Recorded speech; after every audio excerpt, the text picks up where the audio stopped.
Euzubillahimineşşeytanirracim. Bismillahirrahmanirrahim. Elhamdülillahi Rabbil alemin. Salatu ve selamu ala Resulina ve Seyyidina Muhammedin ve ala alihi ve sahbihi ve sellem. Rabbi şrah li sadri ve yessir li emri ve fi ukdeten min lisani yefkahu kavli. Assalamu alaikum. Today we will continue from where we were left last week, and Colin Hoca and Mustafa Polat will be with us today. Welcome again. So the last week, I think we have gone through the third word, and we didn't have a chance to start the fourth word. I'm just gonna start from the third sentence, not word, sorry, and we will start discussing from the fourth sentence. Third, my Lord is one, Rabbi Wahid. For everyone, felicity of any type is only in submitting to a single Lord. Otherwise, one will be in need of conflicting lords among all created beings of the cosmos, for owing to his comprehensiveness, a human being needs, attaches to, and either consciously or unconsciously feels the pain and distress of everything, and this is a hellish state. As for the gnosis of a single lord, for whose hand of power these supposed lords are but delicate veils, that is a Firdaus-like state in this world. Fourth, verily the I, Ana, is a black dot and a unit of measurement. The lines of conscious artistry are wrapped around its head, and in them it is witnessed that the owner is closer to him than him. Okay. So I will stop here. And I will ask Kulun Hoca and Mustafa Hoca to, explain us what this means. But I will quickly go over what we have discussed. The first sentence was, Inni lestu maliki, I do not own myself. And in the second, we discussed the second sentence, which is, Al-mawtu haqqun, death is real. And the third one was, Rabbi Wahid, my Lord is one. And the fourth one is Ana, it is the shortest one, the I, the ego. These were the four sentences that Ustad Nursi has learned in his life and in his when he was a student for like 30 years or 40 years of life. And these were kind of pillars in his thought process. And these are, perspectives to look at the cosmos and extract meanings from the cosmos in such a way that things are viewed as, missives that are coming from the Creator, and things, the entities in the cosmos are not there for themselves, but they exist for someone else's meaning, which is the Creator. So, roughly speaking, or briefly speaking, this was the topic, and the last sentence is the word "ana" or I, and I will ask our Hojas, Ustad, to tell us what we should understand from this fourth sentence. Kolun Hocam, would you like to start? I was thinking that Mustafa came in very vibrantly and energetically, and he sounded as though he was in a really positive mood. So, I think he should continue and start us off. Okay. If you Kolin will. Hocam, when I hear Salih Tolga abi, I miss him Yes. sometimes, and then when I hear his voice, I feel energetic, just like also you. Alhamdulillah. So therefore, I think Alhamdulillah. it's doubly important that you start us Okay. off. You earned my heart, Mustafa abi. Thank you. Okay. I mean, yeah, Ustad mentions this Ana here very briefly, and there is not much of an explanation. But Ustad, gives enough importance, I guess, on the 30th word, and there is a long explanation about ana in that chapter, in that Risale. But Ustad mentions here very shortly, and as you said, this is one of the maybe crucial key chapters in Risale-i Nur, and Ustad also talks about that this is a crucial point in his own life and spiritual journey maybe, and we all also struggle with this ana thing issue.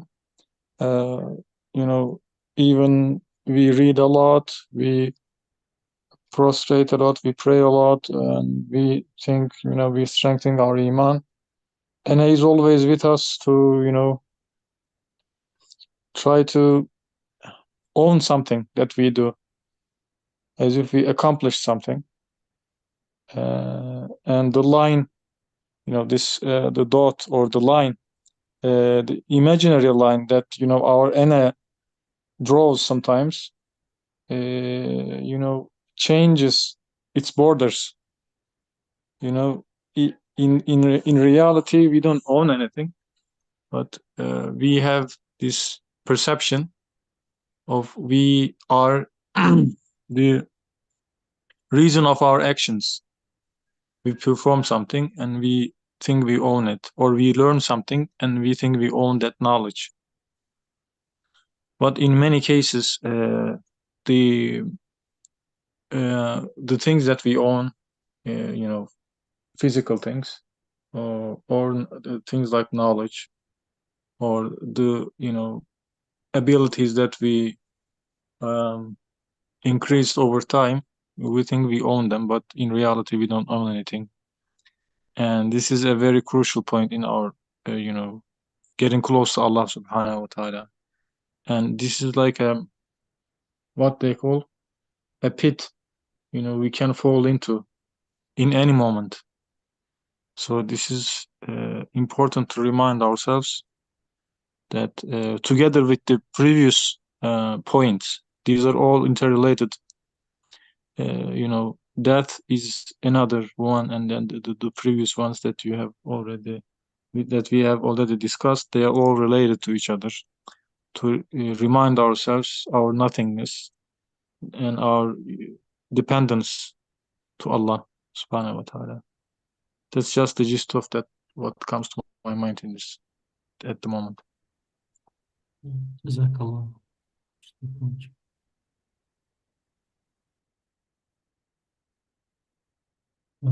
Kulnaja, would you add anything to this? Well, yeah, Bismillah. I think Mustafa's use of the word interconnected was important there, because we're talking about the search for meaning, right? Human beings, their greatest search is for meaning, and they're programmed to find meaning, and they will find it wherever they can. And some actually find the real meaning, others find the pseudo meaning, but the search is the same. And what Hazrat Ustad is doing here, I see, with these 4 words, these 4 talking points. I do not own myself. Death is real. And then the third one, my Lord is one. And then finally, Ana. This is really a recipe of how we should approach the search for meaning. It's the only recipe that works. There is a recipe for every meal, right? If you want to make Iskandar, there are certain things that you have to use and certain things that you don't for it to work. And so the search for meaning has to begin with the realization that you don't own yourself. Because if you think that you own yourself, the search for meaning will be completely distorted and perverted. Two lines which are supposed to be parallel, if one is slightly off course, then it starts off, it looks parallel, but soon it diverges, and soon it becomes very, very distant.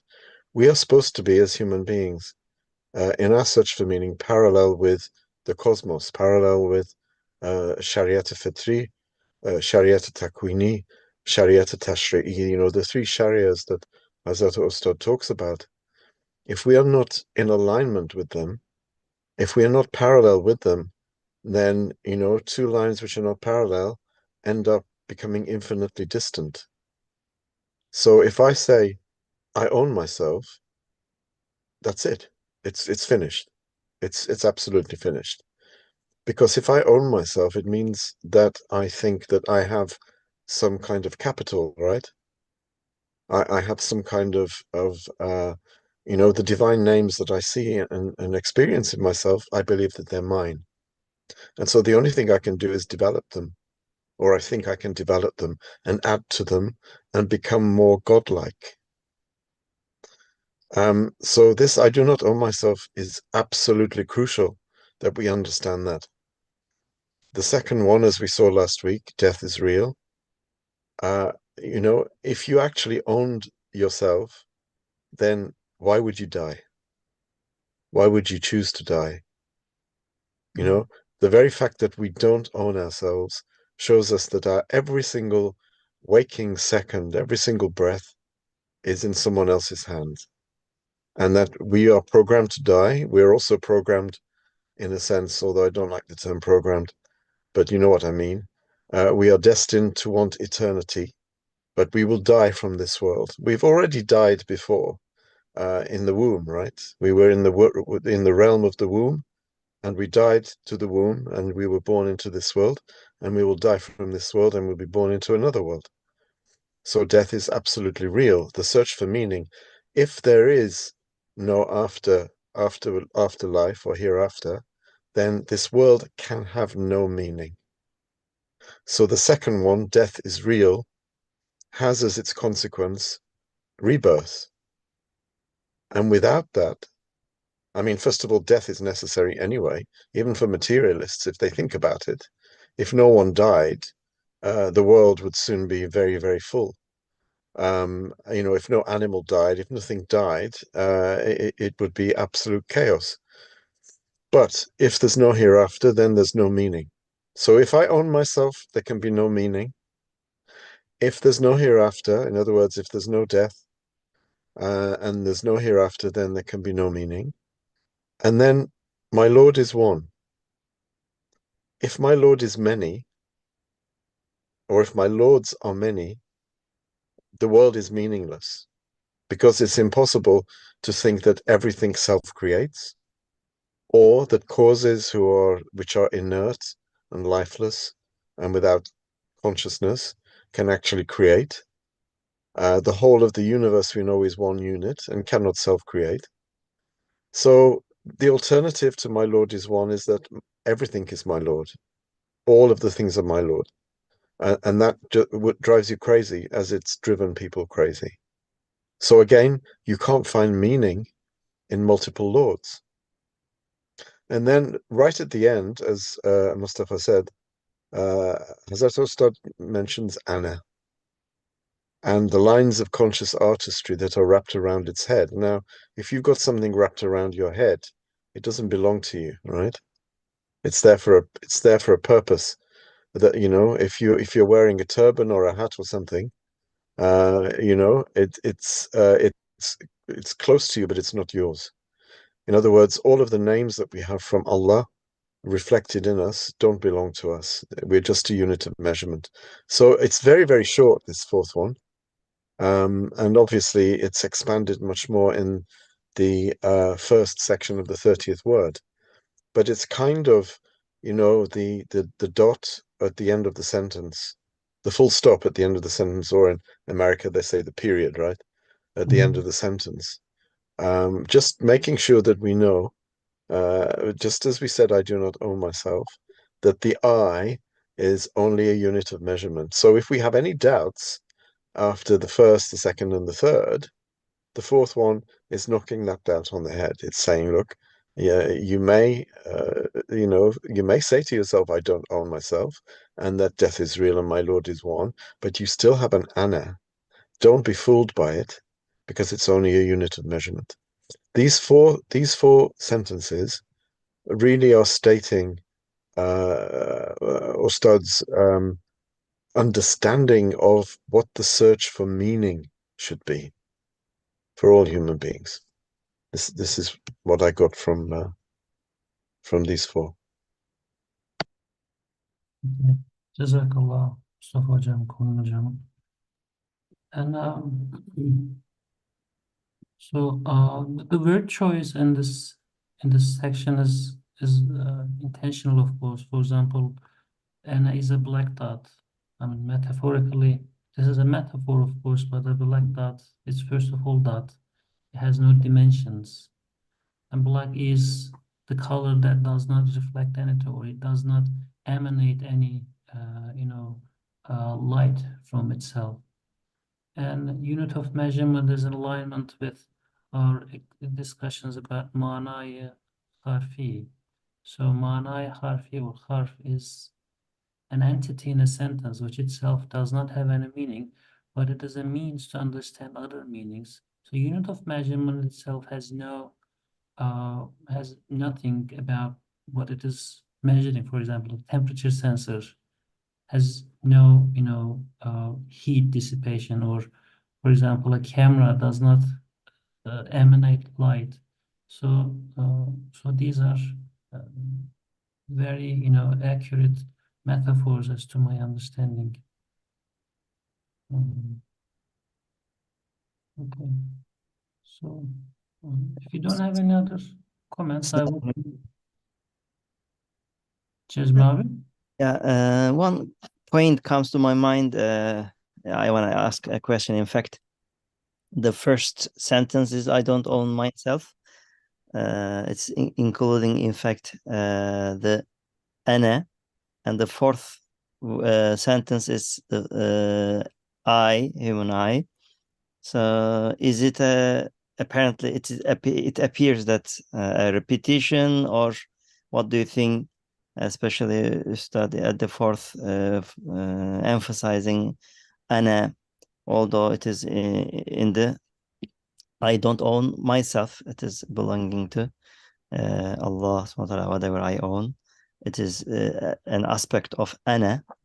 What do you think? Mustafa abi. Yes. If it's a repetition, it's a necessary repetition, but I don't think it is an exact repetition. Can you show us the rest of the first sentence, Salih? Like this?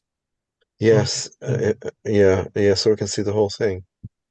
So it says, my owner is the owner of dominion, the possessor of majesty and munificence. So I suppose myself to be an owner, to understand the attributes of my owner by way of comparison.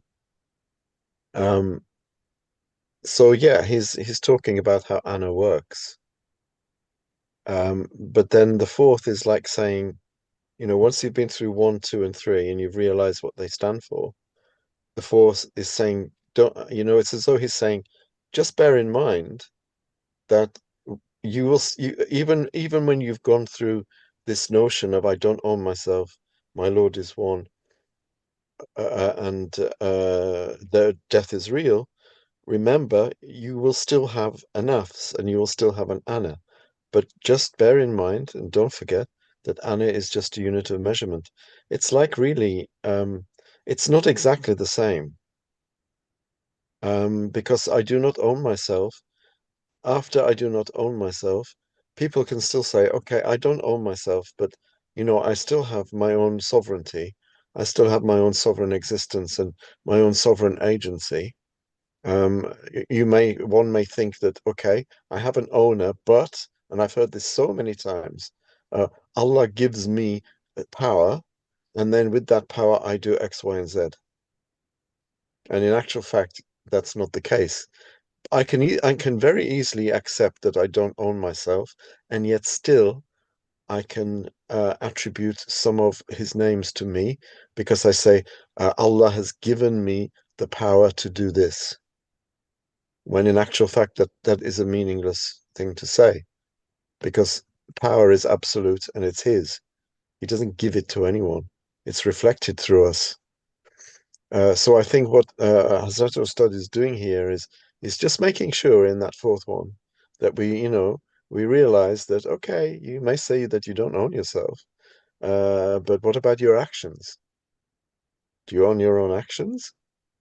It's very easy to accept that Allah is our creator, but it's very difficult to, when I do something really, really well, not to own it, not to own that action. Okay, I know I don't own myself. I came from nothing. I came from a sperm and an egg, right? So how can I own anything? But now that I'm grown up and I'm acting, it's me that's writing these things. It's me that's saying these things. It's me that's painting these pictures. It's me that's building these houses. I think this is what Ustad is doing. He's just kind of, it's not a repetition as such, just ensuring that we don't forget that Anna is a black dot. As Salih was saying, it doesn't really have an external existence. It's a unit of measurement, like a kilo or a kilometer. They don't have external existences. They're there to show the conscious artistry of the one who creates us. So the first sentence, what I understand from your explanation, is about ownership.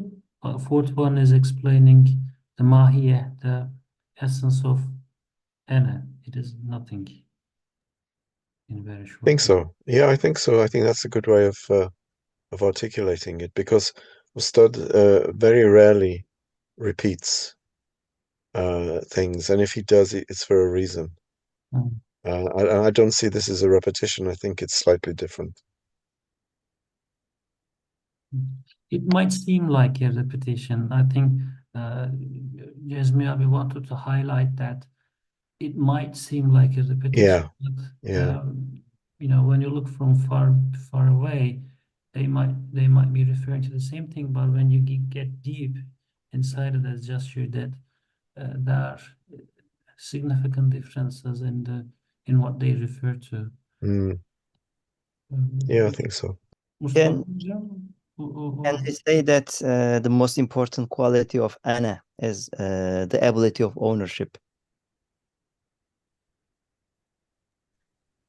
I think so, because the ana has to own things, or has to think that it owns things at the beginning, right?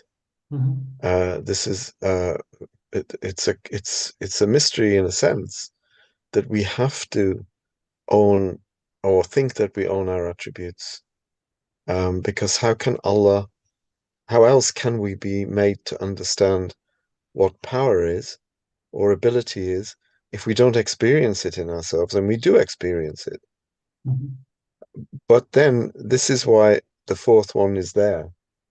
Actually, it's just a unit of measurement. So, when you pick something up, when you raise your arm or you pick something up and you think that you have the ability, well, actually, no.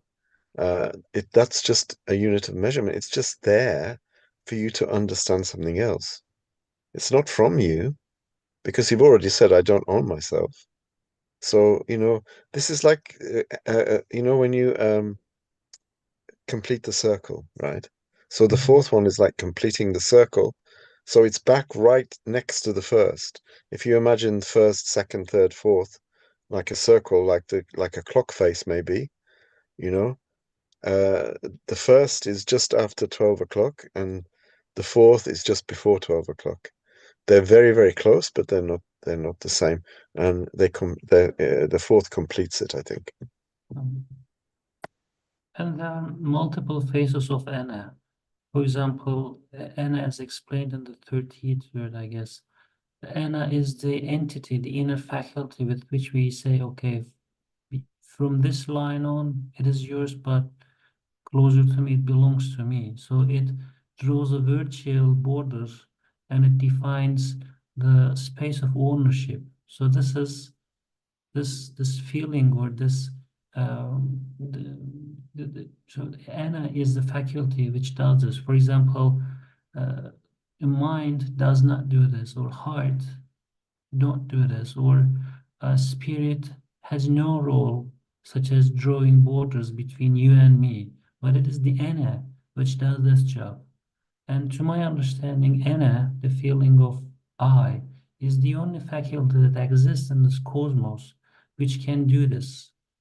So without an ana, it wouldn't be possible to separate or partition things into or virtually associate beings to their supposed owners. But ana does this job. But at the end of the day, in the essence of ana, we see nothing. It's a black dot. Whatever it does by the following. It just measures. I feel like I own this more than you own this. Then this way, this unit of measurement results in very different combinations. Just like understanding, love, pain, compassion, ownership is also a result of the ability of ana. That is, it is a unit of measurement, and this measurement can be employed in defining ownership over things. So they are kind of connected to each other, but they are not the same. It is just, to my understanding, the mechanism, the gears and sprockets of this machinery are the two are explaining these two sentences. Anyway, Mustafa Hocam, would you have Sorry. anything? Sorry, Kolun Hocam, please No, go no, on. no. I was just going to say, I think you're right. I mean, the eye doesn't own anything. It's like saying, from here to London, is like 500 kilometers. The kilometer doesn't own the ground that it measures, Mhm. right? Yeah. And the kilometer, the actual kilometer doesn't exist. It's a conceptual thing. It's just used to measure. If the kilometer said, well, all of the land between my village here and London, all of that 550 kilometers belongs to me, we would realize how crazy it sounds. A kilometer doesn't actually have any existence outside of our, abstract imagination. We determine what a kilometer is, and we use it to measure. But if we've said before, as the same as a kilo, if I go to the grocer's shop and say, "Give me 2 kilos," he'll say, "Kilos of what?"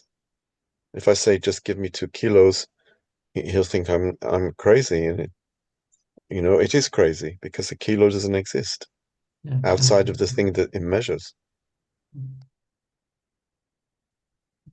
Thank you. Mustafa Hocam, do you Yes. have anything to add on to this? Ownership is it helps us to it also gives us responsibility. This imaginary ownership, we are responsible of our actions, and we have to acknowledge that that we have intended at least to do something, and Allah created the result, and that kind of ana, we in conscience level, we know that we did it, we asked for it, and Allah created the action actually. And from another perspective, we also think that we own our family. Yeah, I have kids, I have a family that I have to take care of. That ownership also helps us to to take care of them. Anna here also helps, right, to to take care of or look after my family. or I own this house, or I own this car, or I own my body. That ownership also helps us to take care of our body. There are many things that are given to us, entitled to us by Allah, so that we take care of them in the right way that Allah ordains it. Allah, asks us to do so. So that is it's a necessity. We need that imaginary ownership feeling, and that is important. But in the end, we know that related to the other points in the sentence, such as death, and my death is real and my Lord is one. We know we don't really own them, and even if we do own, it's for a transient time. So this is not a real ownership, but this is entitlement. I mean, this is given emana for just short period of time, just like we are guests in this life. So this is, it's really tricky. We have to really understand it in the right way, and we have to contemplate on that, so that we don't, fall into these pitfalls of, a true ownership, that, we own our actions, or we own the things that we have in our lives. So this has to be reminded, maybe even in daily basis. Yeah. That, because we are weak, and our conscience might not remind us that. So we have to remind ourselves constantly that, whatever we say, just, to form the sentence and start a sentence with I, may put us into this imaginary ownership. I remember back in the days, in Dersane, we used to form the sentences starting with we. I mean, instead of starting with I, because, that's more proper for ikhlas, we thought. I remember, talking to people outside of Dersane from Hizmet, like my aunt. I remember we had a discussion. Why she asked me, why you keep saying we, even though it's just you yourself. I didn't realize it until that time that, so I'm trying to fix it, because people don't understand what it means. We make sentences like burada kalıyoruz, like we stay here, instead of I stay here.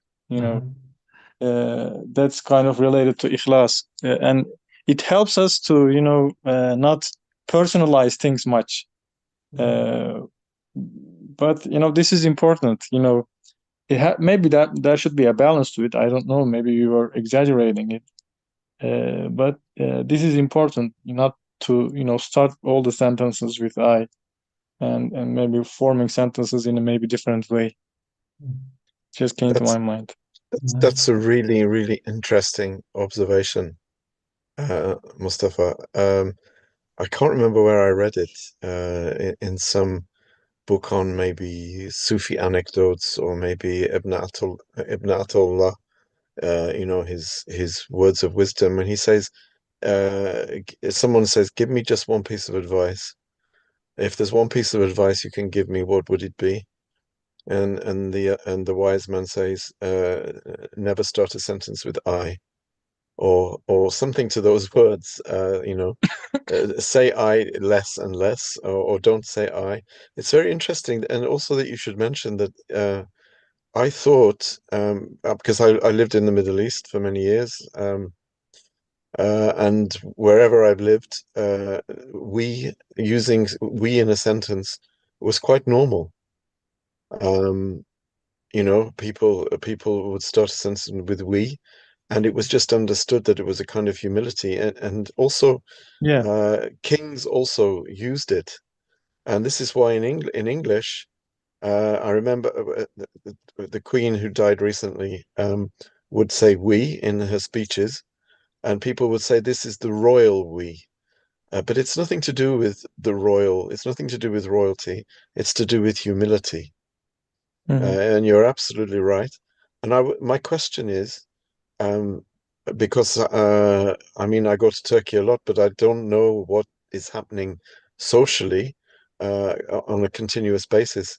If you used we in an ordinary situation, not within a dersane situation or a madrasa situation, would people really wonder what you mean? Yeah, they might be, confused about what you say, what you mean, because you're supposed to say I instead of we. But in Dersana, they will they will easily understand what you mean. So But there's a outside of big difference, Dersana, right? yeah, there's a difference. Yeah. Yeah, technology is changing social norms, social life. So TikTok and YouTube is dominating, I guess. Everyone used we. Everyone, most people traditionally would have used we as a sign of humility. So if this is disappearing, that could be a kind of barometer of what's happening, on a social level. So something similar happened to me when I was in PhD. My supervisor wanted me to craft a research proposal, and I was using passive sentences. This will be done, or this was done, type of sentence. And he said in the US, we don't use passive voice, use direct voice.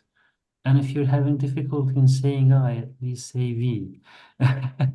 So since then, I reconfigured my mind to always say I. I think I lost something, Mustafa Hocam. Maybe this is not an improvement, but a degradation. But I get this way, slowly and slowly, we are losing those nuances, inevitably.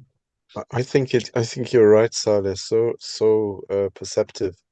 The nuances, and the thing is, they say in English, there's a sentence, the devil is in the detail. But actually, Allah is in the nuance. Because these nuance things, people think, oh, these are trivial things, and they keep saying, oh, language changes and don't worry. When I tell people, someone says, I was very lucky. I said, do you really think that luck exists? Can you show me how luck exists? Can you show me how randomness exists? And they say, oh, come on, I can still use it as long as I realize that I don't mean what I say when I'm using it.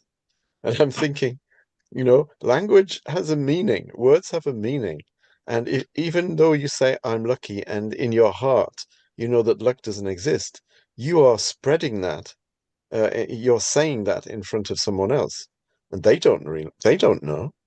So why are you inviting other people to believe in a delusion? And we may say this is a nuance, but when we lose the nuance, we lose a lot of value as well. And I Yes. guess, Yeah. yeah, Mustafa Hocam, go ahead. Yeah, I remember those conversations. I mean, in Turkish also, among our, Jamaat people, if you say, you're lucky, or the mention of luck in discussions probably would bother people. What do you mean, like luck? But in outside, this is a random talk. People say that, especially in the West, that, I encountered this many times, that they just want to mean, I guess God has given you, Allah has given you special treatment or something. Maybe I ran into a conversation with once with Hamza Yusuf, and he said that to me. You were in Konya. There was a retreat in 2013, I guess. They call it Röhle retreats. And he said that, you Turkish people are so lucky. And I was, I was a little bothered about the statement he made. I mean, he probably made like, you have a beautiful country or something like that, or the way you live your religion is in a good way. He Did meant you something question good. him? Did you question him on it? I did not. I did not. Mustafa, there you You missed an opportunity there. I missed an opportunity, yeah. But then I thought, why did he say that? I was kind of, bothered with the sentence that he made. He's formed it. I think we should be He- bothered when our ulama use these words which actually imply unbelief. At the beginning of Tabiat Risalisi, you know better than I do No. that Yeah. we as believers use words all the time that imply unbelief. Ustad is very, very particular on these points. He uses language very carefully, extremely carefully.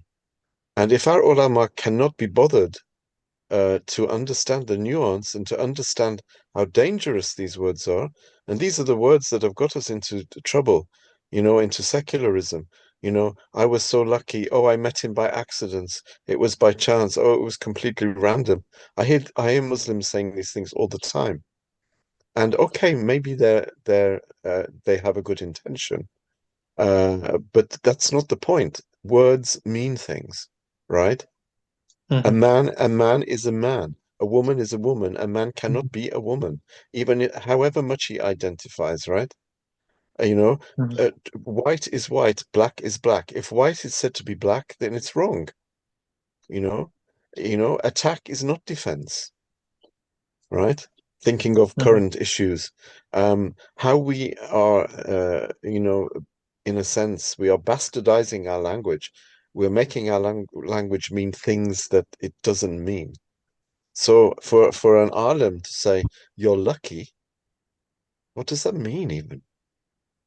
I think Yeah. it's, we have to call them out on this.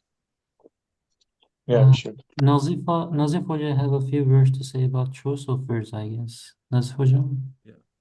Well, I promised myself that I was gonna listen this week, but I couldn't contain the conversation somehow. You did that, and Yeah. you're doing your other part.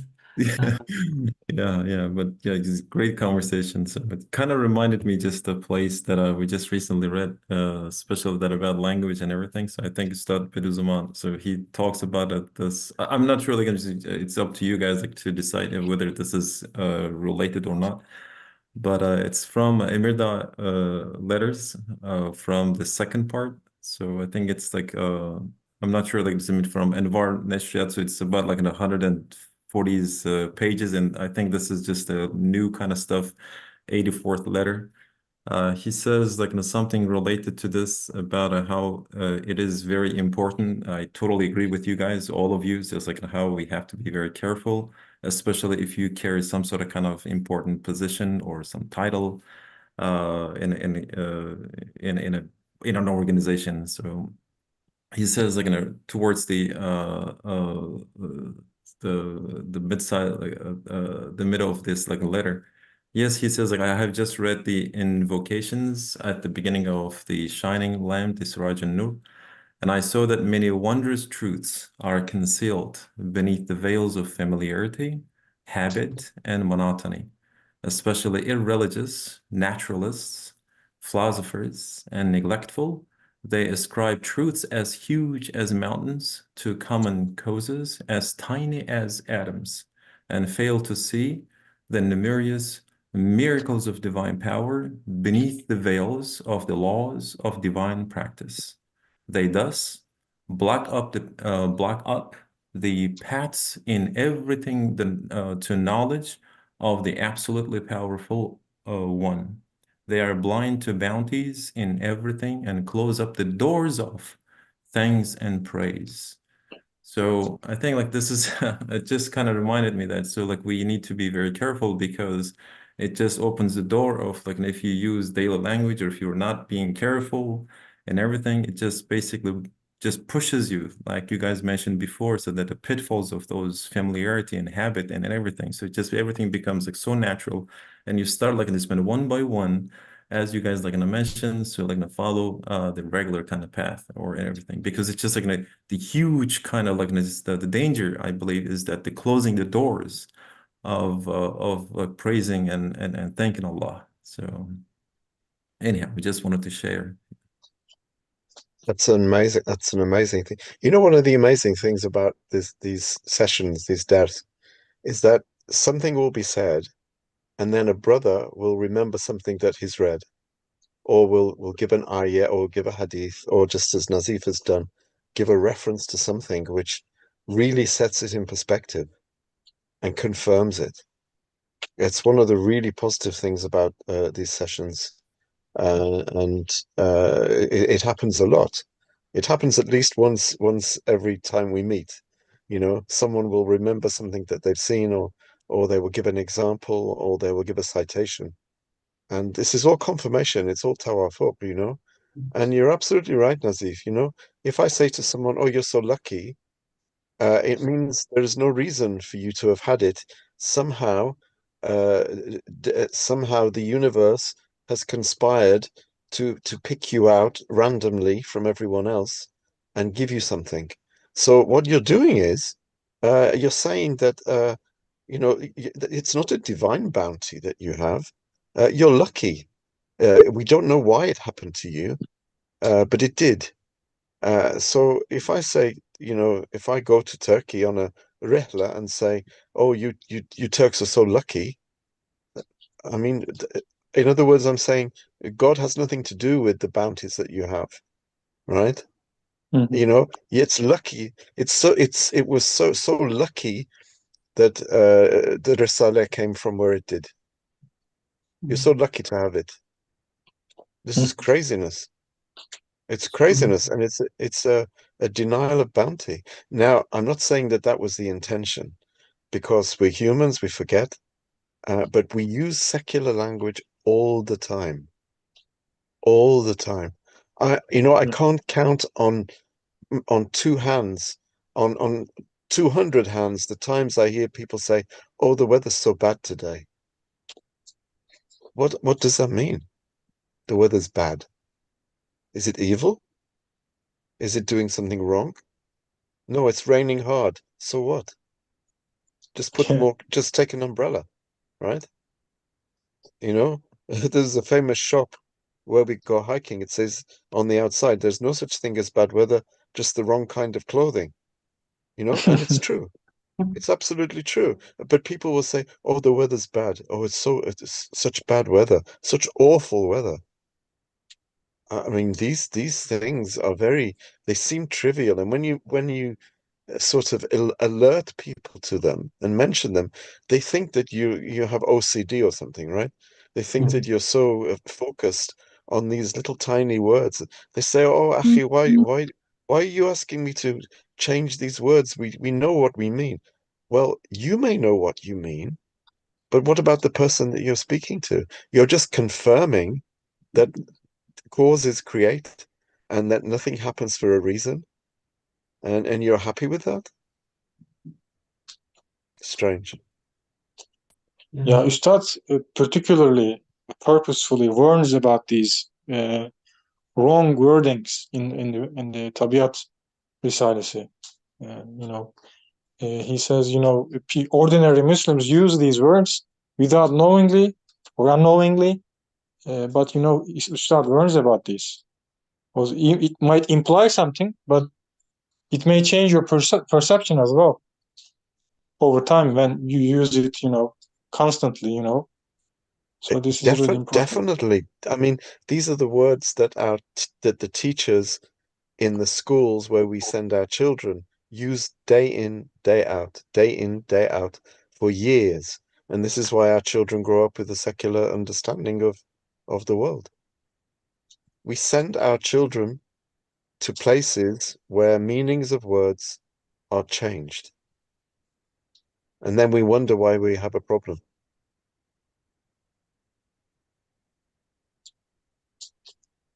So our word choice is changing our understanding, and our understanding is affecting our word choice. So there's a cyclic dependency, uh, and we had to be careful about what words we choose. Yes, yes.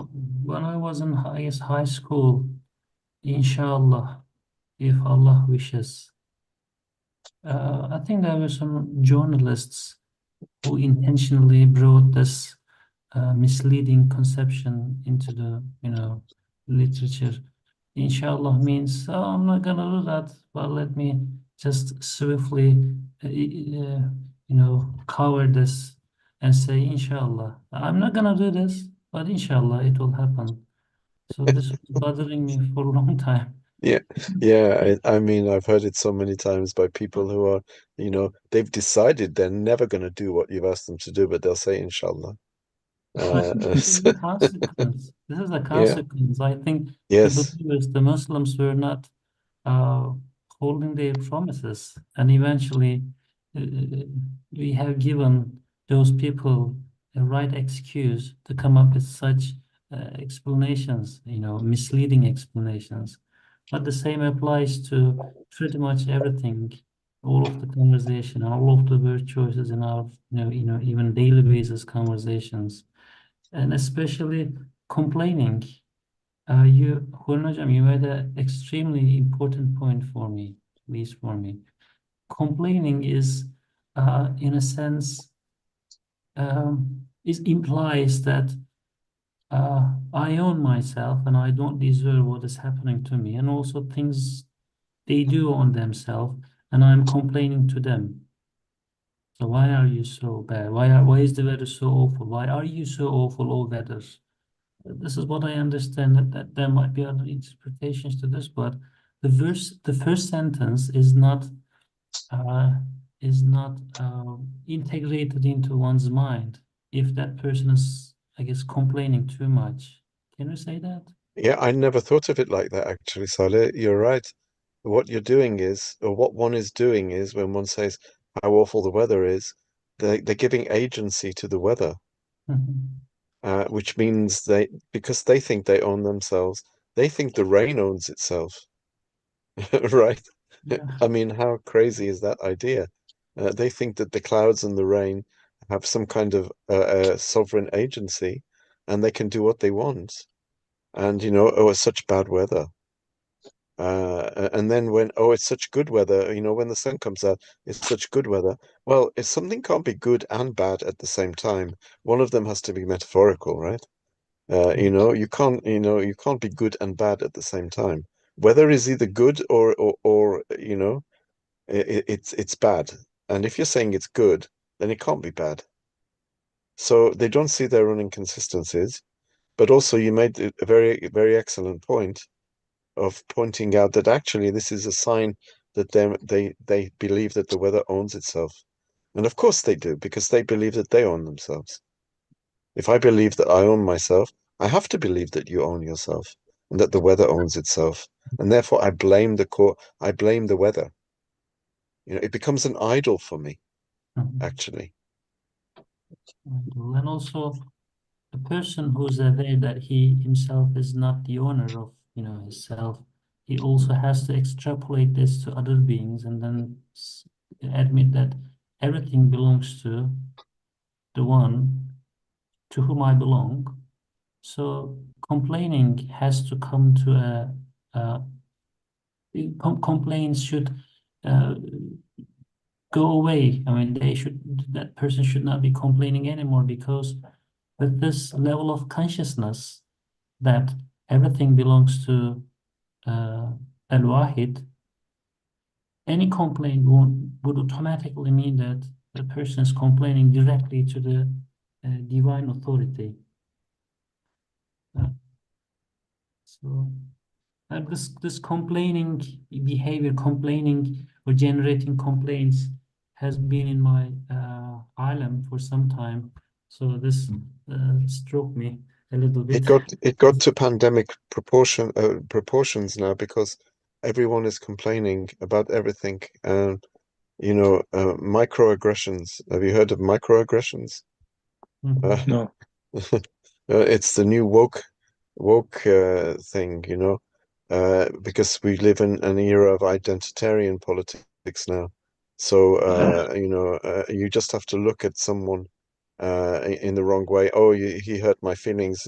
This was a microaggression, or he said something, and that he must be racist, or he must be misogynist, or he must be this. And complaining about opinions, students complaining about opinions of lecturers that they don't like, that make them feel unsafe. We live in a complaining society, a society of also blaming and victim hunting, because ownership has got to such a level now that we can't stand it if someone has an opinion different from ours. This may not have reached people in society in Turkey, but in the West, it definitely has. If a speaker in university is saying something that the students find a little bit troubling, and they don't agree, they can demand that speaker be cancelled from university and his platform taken away. It's this I think is this hyper ownership, this hyper ownership and hyper concentration and focus on on Anna. I totally agree with that. Yeah, just we've been like kind of feeling this for a long time now. So unfortunately, it just came to like this levels of, as you just mentioned that. So just you cannot speak freely. You cannot say even like some stuff just as you are taught and trained. And even if it's in the textbook, so you have to still kind of, make it a little kind of smoother or something. So just and stick with the truth and just be so positive. Sometimes lectures go a little kind of dull, and it's been discussed in academia for a long time now. But yeah, this is where we are now. And I think it's just gonna go back to where it was like before, some centuries ago. I think it's just instead of like gonna go back to the mountains and the caves and everything, I think we're just going to find a little kind of solitude and sanity at our homes. And as Ustad, maybe just somehow like just well advised and recommended, just just to read, make a little kind of small darsanas and little kind of places for ourselves at our homes, or maybe through the Zoom, and read more Risale and just read more Jawshan and the other kind of stuff, the other maybe du'as. That would be just like the only way to maybe just preserve ourselves and maybe just preserve our surroundings. And preserve your Yeah. sanity. I mean, Yeah. you're still in the university system, Nazif. My heart goes out to you. Yeah. I was Thank you. able to get out of it 6 years ago by Oh, yeah. taking early retirement. Alhamdulillah. It was Alhamdulillah. becoming, like a clown world. It was becoming crazy. Totally, So, totally. I take my hat off to you, Mhm. as they say. Yeah, yeah. Thank you. Yeah, just yeah, just there was a famous economist, Hammermish. So he also retired like as soon as like he saw like these craziness like what was going on, and so as soon as like he Texas passed a law that students can bring guns to schools and even like to classrooms and everything, he said, "Okay, that's it. I'm out." Yeah, yeah, Okay. crazy. Yeah. Or So, students demanding safe spaces, Yeah. or or comfort animals bringing with Yeah. them. If Hmm. they hear something that hurts Yeah. their feelings, Hmm. uh, you know, Hmm. like if you say a man cannot become a woman, and Hmm. they get very, very upset, and they have the right now to bring in a cat or Hmm. a dog to comfort them. I think Oh, yeah, yeah. this is not university anymore. This is an No. asylum. Yeah, yeah, This is a exactly. mental Exactly. institution, Exactly. and it's a good job that they're all on the inside, because ordinary Hmm. people on the outside don't know Hmm. what's going on in these places anymore. Oh, yeah. And this is all to do with language.